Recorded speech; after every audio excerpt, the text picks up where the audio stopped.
اللہ الرحمن الرحیم الصلاۃ والسلام علیک یا رسول اللہ وعلی آلک و اصحابک یا حبیب اللہ۔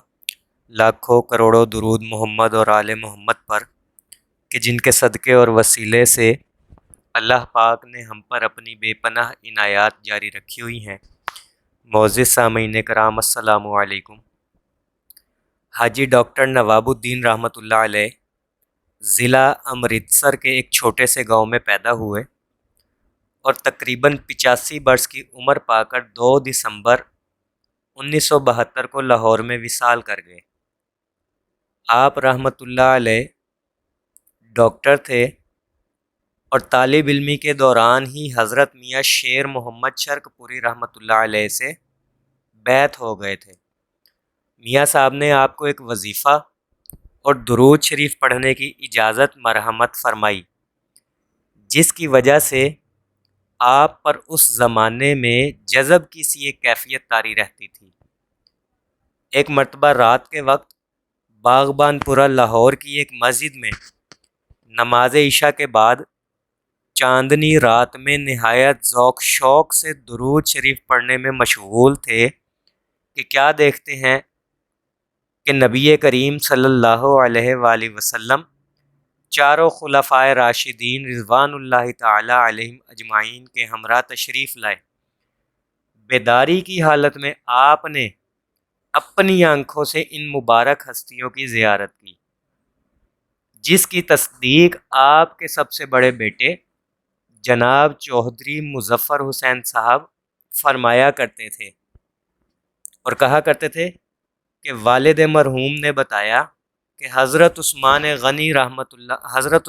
غنی رضی اللہ تعالی عنہ نہایت خوبصورت تھے، لیکن چہرے پر ہلکے ہلکے چیچک کے داغ تھے، اور حضرت علی کرم اللہ وجہہ کی ہاتھوں کی انگلیاں پیچھے سے موٹی اور آگے سے پتلی یعنی مخروطی تھی۔ ڈاکٹر صاحب روزانہ 3000 مرتبہ درود شریف پابندی سے پڑھا کرتے تھے، جس پر آخر زندگی تک کاربند رہے، اور اس کی برکت سے آپ روزانہ نبی کریم صلی اللہ علیہ وآلہ وسلم کی زیارت سے سرفراز ہوا کرتے تھے۔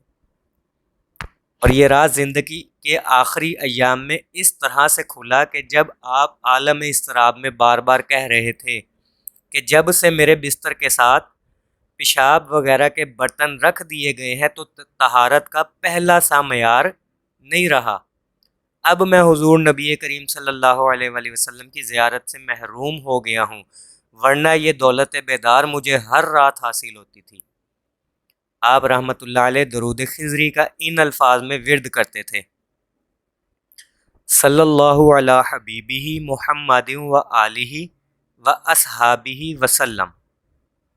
یہ درود حضرت میاں شیر محمد شرک پوری رحمۃ اللہ علیہ اپنے متوسلین کو ورد کرنے کو بتایا کرتے تھے اور خود بھی اسی درود کا ورد کیا کرتے تھے۔ بہت ہی خوبصورت درود ہے، زیارت رسول کریم صلی اللہ علیہ وآلہ وسلم کے لیے ایک مجرب ترین درود ہے، اور اس میں سب سے بڑی خاص بات یہ ہے کہ صحابہ کرام رضوان اللہ تعالی علیہم اجمعین کی زیارت بھی نصیب ہوتی ہے اس درود کے پڑھنے سے۔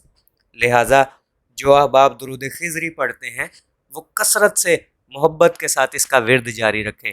دعا گو ہوں کہ اللہ پاک ہم سب کو کثرت سے درود شریف پڑھنے، پڑھوانے، لکھنے، لکھوانے اور اس کی اشاعت و تبلیغ کرنے والا بنائے۔ صلی اللہ علی محمد، صلی اللہ علی محمد، صلی اللہ علی محمد۔ السلام علیکم۔